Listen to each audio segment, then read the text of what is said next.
On the morning of May 7th, 2026, a woman died in Bedford, Texas, and the world did not know she had been sick. That is not a small detail. That is the entire story.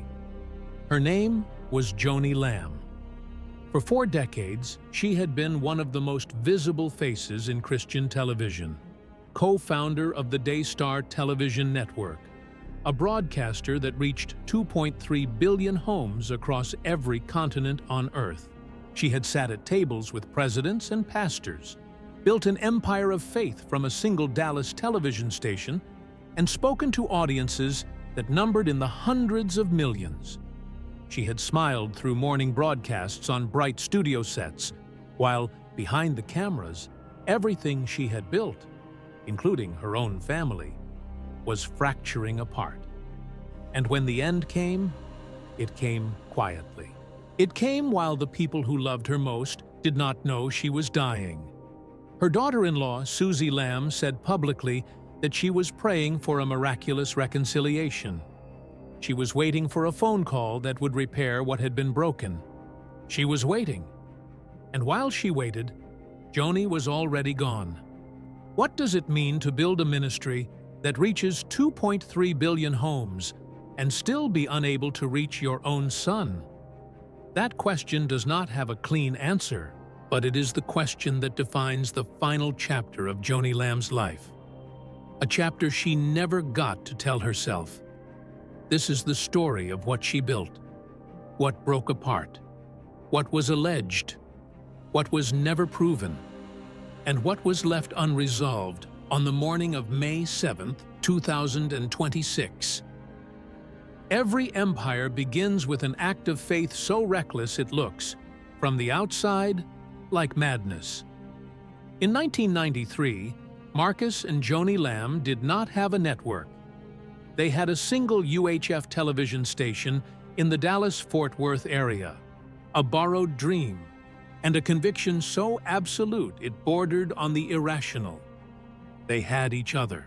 And in the world of Christian broadcasting, a world already crowded with established names and entrenched institutions, they had the audacity to believe that was enough.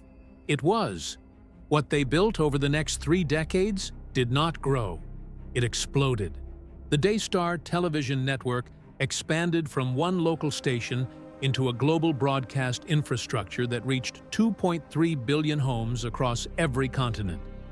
Cable, satellite, international distribution deals, a programming library that ran 24 hours a day, 7 days a week, 365 days a year. Numbers so large they stop feeling real, until you consider that the entire population of Earth is 8 billion people, and Daystar was knocking on the door of nearly a third of them. At the center of it all was Joni. Not behind it, not beside it. At the center of it, she was the face the audience recognized, the voice they came back to. She hosted Joni Table Talk, a daily program that ran for years, mixing faith, conversation, and emotional intimacy in a format that felt, against all odds, genuinely warm. She had the gift that separates good television presenters from great ones, the ability to make a camera feel like a window rather than a wall. Viewers did not watch Joni Lamb. They felt, somehow, that they knew her. And yet, the woman behind the smile was carrying more than anyone watching could see. She had met Marcus in the 1980s, a meeting that became a partnership, a marriage, a ministry, a machine. They built it together with the kind of shared obsession that binds 2 people completely. Their children, Jonathan, Rachel, Rebecca, grew up inside the empire. Daystar was not just a career, it was a way of life, a theological identity, a calling that demanded everything and returned everything in kind. For years, it worked. For years, the story of Joni and Marcus Lamb was the kind of story Christian broadcasting told about itself. Proof that faith, discipline, and sacrifice could build something the world could not ignore. But empires built by two people face a question that no one asks while the building is happening. What happens when one of them is gone? There is a particular kind of devastation that comes not just from losing someone, but from losing them in a way that the world immediately turns into a headline. Marcus Lamb did not die quietly. He died on November 30th, 2021, of COVID-19. The disease he had spent months on national television arguing against, minimizing, and surrounding with doubt. He was 64 years old. He had promoted hydroxychloroquine as an alternative treatment. He had been, by any fair accounting, one of Christian broadcasting's most fervent critics of the vaccines that public health authorities were urging upon the world. And then, the virus took him. The irony was not lost on anyone. How could it be? The story traveled at the speed of the internet. A man who built a platform on faith and skepticism, undone by the very thing he had questioned. National outlets covered it. Social media turned it into a data point in a culture war that had no interest in the grief of a widow or the orphaning of 3 adult children. The narrative machine swallowed Marcus Lamb whole and spat out a cautionary tale. What it did not cover, what it could not cover, because grief does not make good copy, was what it meant for Joni. She had built everything alongside this man. The station, the network, the ministry, the marriage, the family, the identity. For over 3 decades, Marcus and Joni had been a single operational unit, two people so fused by shared purpose that the question of where one ended and the other began had never needed an answer. Now it needed one, urgently, impossibly. She was 60 years old, a widow, and she was now the sole steward of an institution that reached 2.3 billion homes. The weight of that inheritance is almost impossible to calculate. What would you do if you lost the person who had been both your partner and your entire architecture of purpose? Where do you even begin to grieve when the institution you built together cannot stop, cannot pause, cannot rest, cannot mourn? Because 24 hours a day, 7 days a week, the cameras still come on, and the signal still goes out, and the audience still expects someone to show up? Joni showed up. She grieved publicly, in the way that public figures grieve, which is to say, carefully, and with the constant awareness that every word is being watched and measured and interpreted. She spoke about her faith. She spoke about Marcus with the kind of controlled tenderness that takes enormous discipline to sustain. She kept the network running. She kept the programs on air. She kept the machine turning. And then, less than 2 years after burying her husband, she made a decision that would detonate what remained of her family. What breaks a family is rarely one thing. It is never the first crack.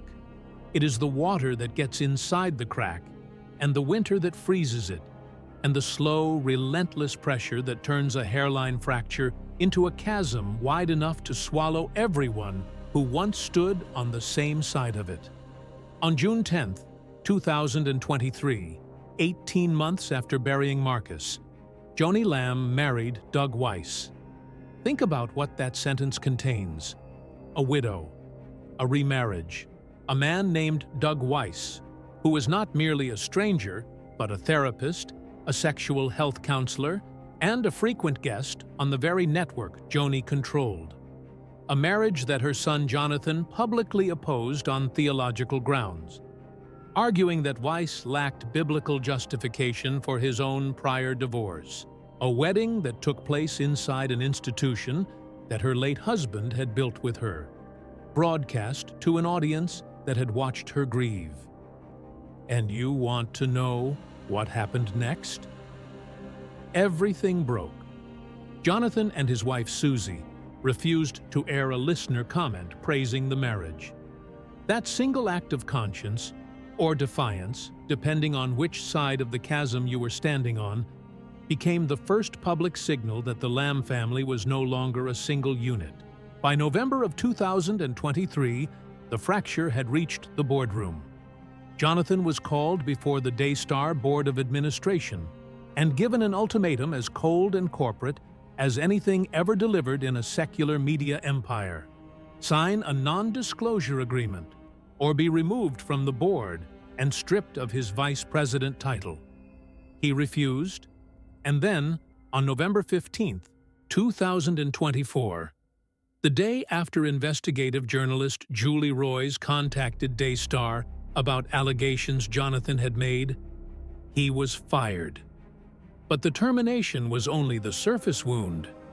Beneath it was something far more painful, far more contested, and far more consequential. Jonathan and Susie Lamb made public allegations that a child of theirs had been sexually abused by a family member they identified as Pete. They stated they had reported this to Daystar leadership. They stated the institution had responded not with investigation and protection, but with suppression and denial.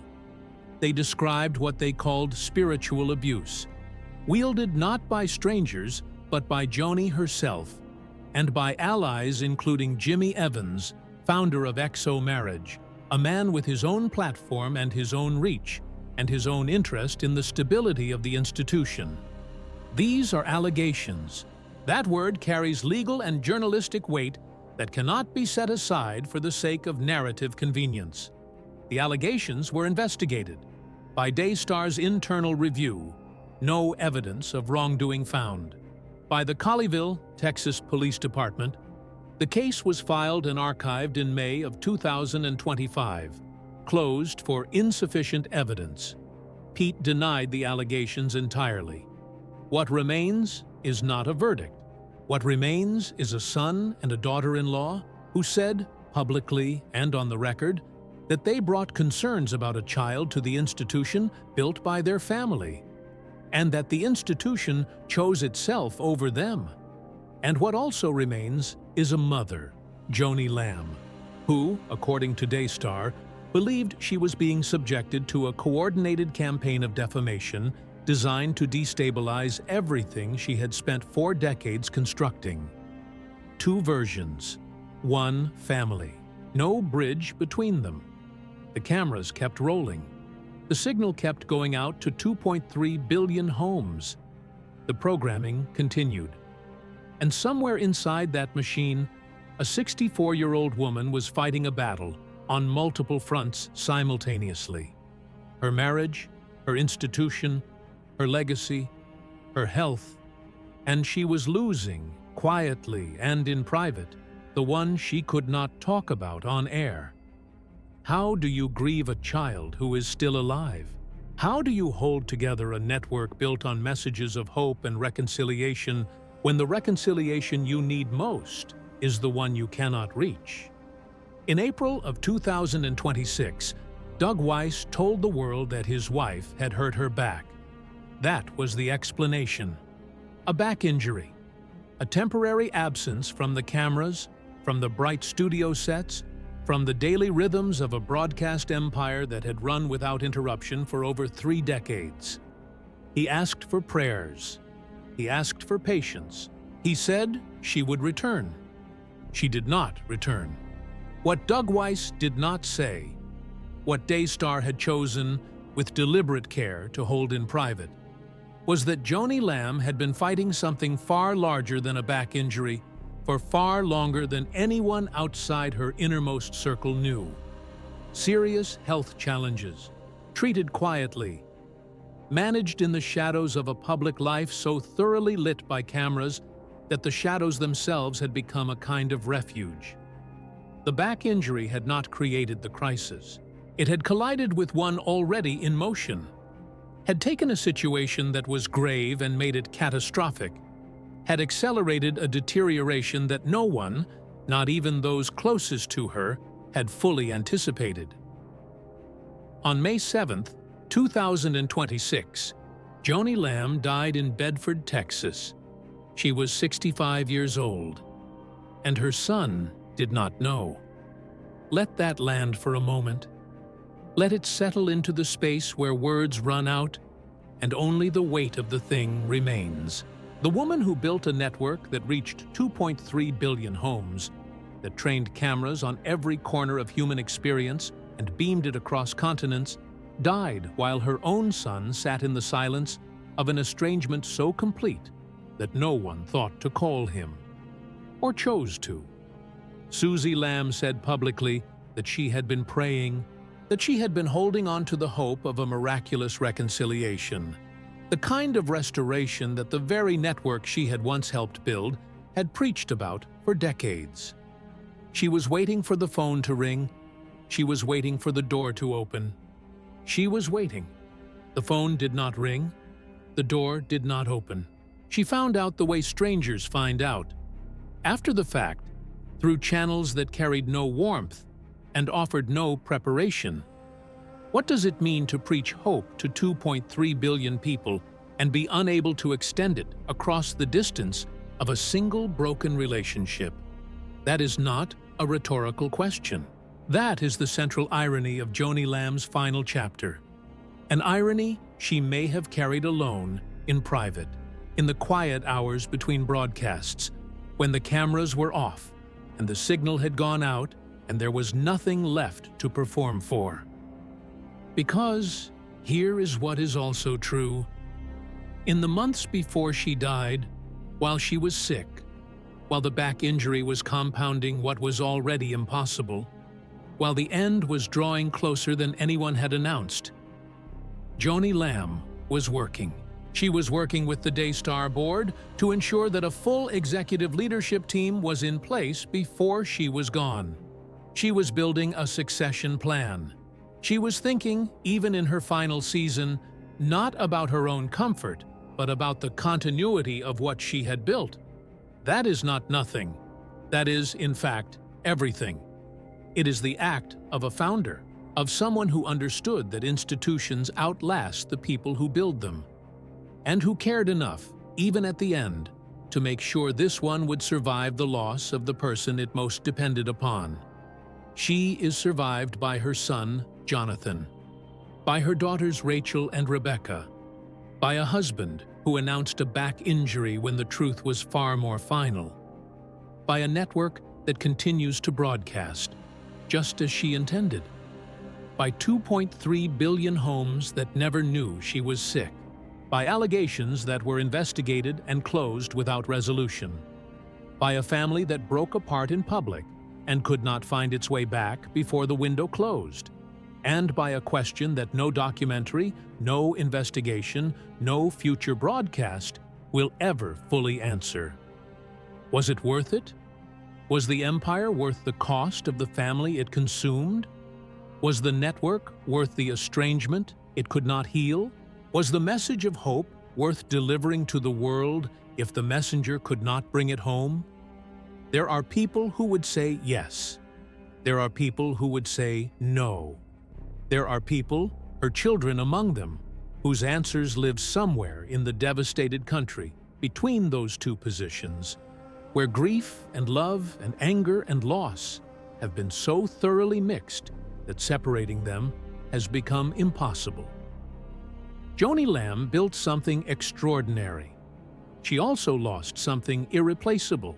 Both of those things are true at the same time, without contradiction, without resolution, without the clean arc that television, even Christian television, prefers. She built a network that reached 2.3 billion homes with a message of hope and healing. In the end, she could not heal the one family that mattered most, and the world only found out she was sick after she was already gone. Now tell us, what do you think matters more in the end? The legacy we leave for the world, or the bridges we build at home? Leave your answer in the comments. It is a question worth sitting with.